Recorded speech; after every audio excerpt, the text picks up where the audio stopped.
Time, they say, is a river that flows relentlessly to the sea. It's a relentless march from birth to death. Some welcome this current, others resist it, but all must submit to its flow. In the heartland of a nameless town, nestled between rolling hills and whispering trees, there lived an old clockmaker.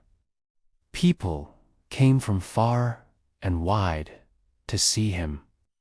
They were drawn not just by the intricate mechanisms of his clocks or the hypnotic rhythm of their chimes, but also by something inexplicable, something that drew them into a world of emotions long forgotten.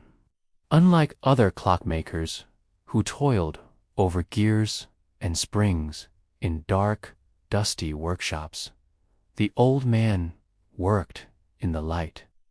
His workshop windows were large and often open, allowing the warm sunlight and soft moonlight to mingle with the dust motes dancing in the air.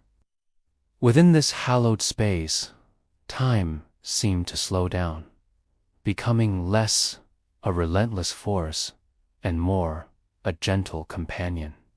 The walls were lined with clocks of all shapes and sizes, each a testament to the old man's genius, and each holding a secret known only to him. But before we delve into the mysteries of the old man's clocks, let us introduce the boy named Julian, whose life would forever be intertwined with the old clockmaker's fate. It was a cold winter afternoon when Julian first stepped into the old man's workshop.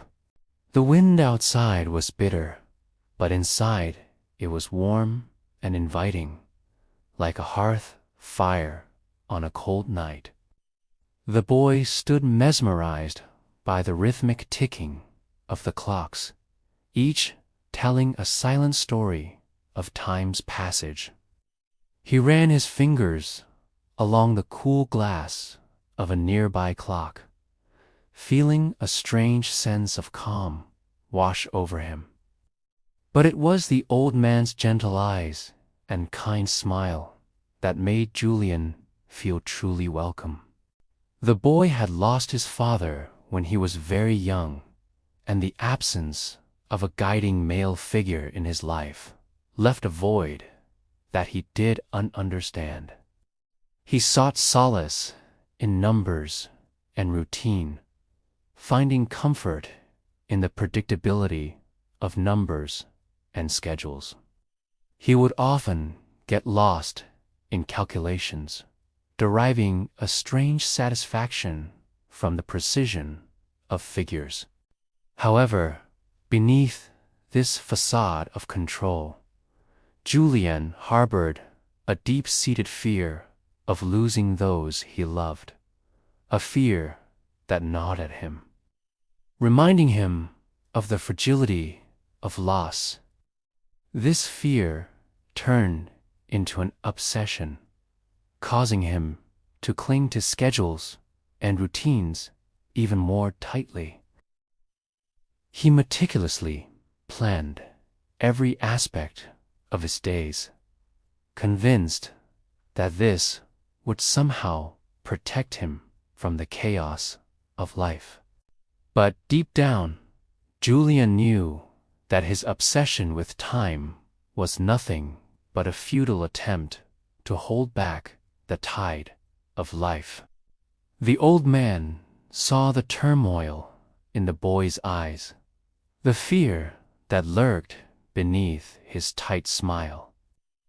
He reached out and placed a hand on Julian's shoulder, his touch surprisingly warm despite the chill in the air.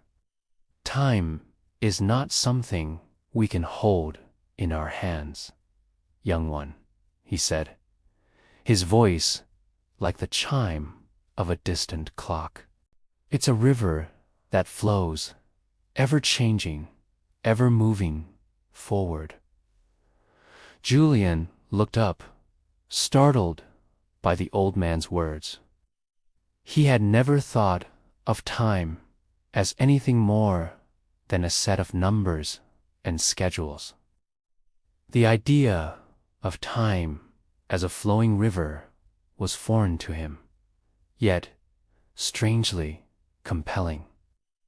He led Julian to a corner of the workshop where a small, unassuming clock sat on a shelf. It was no bigger than a bird's egg, its face marked with Roman numerals instead of Arabic ones. "This clock," the old man said, handing it to Julian, "does not measure hours, days, or years. It measures moments." Julian turned the clock over in his hands, puzzled. The clock's hands seemed to be frozen in place. He brought it closer to his ear, but could hear nothing but the sound of his own breathing. "How does one measure moments?" Julian asked, his voice barely a whisper. The old man's eyes twinkled. "You don't measure them, young one," he said. "You live them." He pointed to the clock's face. "These numbers do not represent hours or days. They represent moments, moments of joy, moments of sorrow, moments of love, moments of loss." Julian stared at the clock, trying to understand the old man's words. The concept was so foreign to him, so different from the rigid structure of hours and minutes that he had always relied on. The old man continued, his voice soft but firm. "Life is not about the number of moments we experience, but how we choose to live them. This clock is a reminder that the smallest moment, if lived fully, is worth more than a lifetime spent in mindless routine." With that, the old man handed Julian the clock and sent him on his way. As Julian walked home, clutching the small clock in his hand, he couldn't help but feel a sense of unease. The old man's words echoed in his ears, challenging the very foundations of his existence. He looked down at the clock, its hands still motionless. He brought it closer to his ear, hoping to hear some sound, some sign of life. Just then, he heard a bird singing in a nearby tree. It was a simple song, yet it filled Julian with a strange sense of peace. He smiled, realizing that the old man was right. He had been so focused on the numbers, on the ticking clock, that he had forgotten to live. From that day on, Julian began to see time in a new light. He started paying attention to the small things, the laughter of children, the warmth of the sun on his skin, the smell of freshly cut grass. He began to live his moments to the fullest, embracing the present and cherishing the people in his life. Years went by, turning Julian's hair from black to brown and his smile from eager to knowing.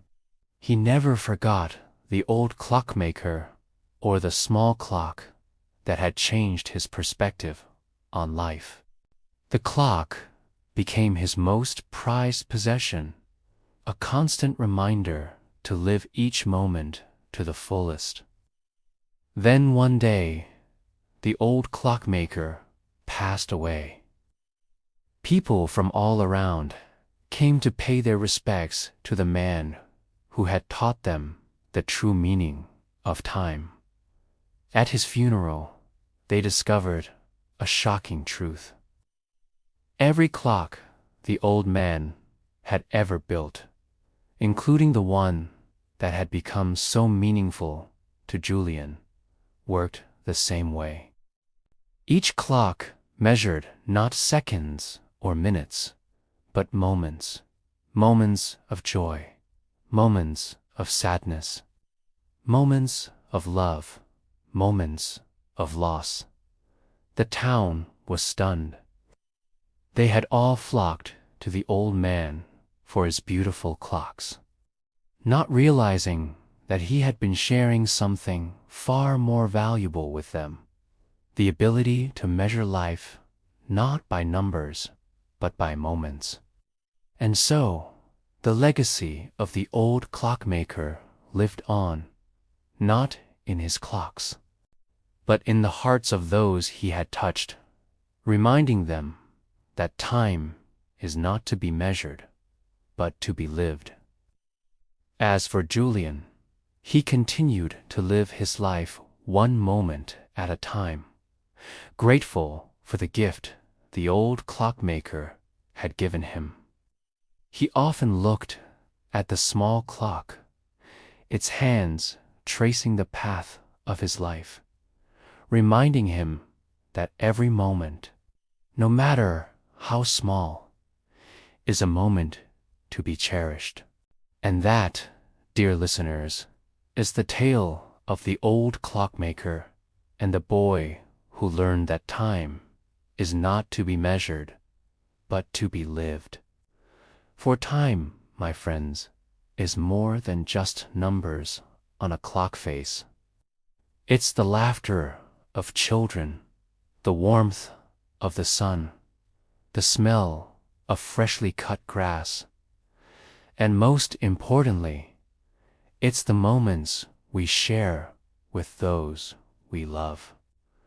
So go now, my friends, and live your moments to the fullest, for that is the only way to truly measure the passage of time.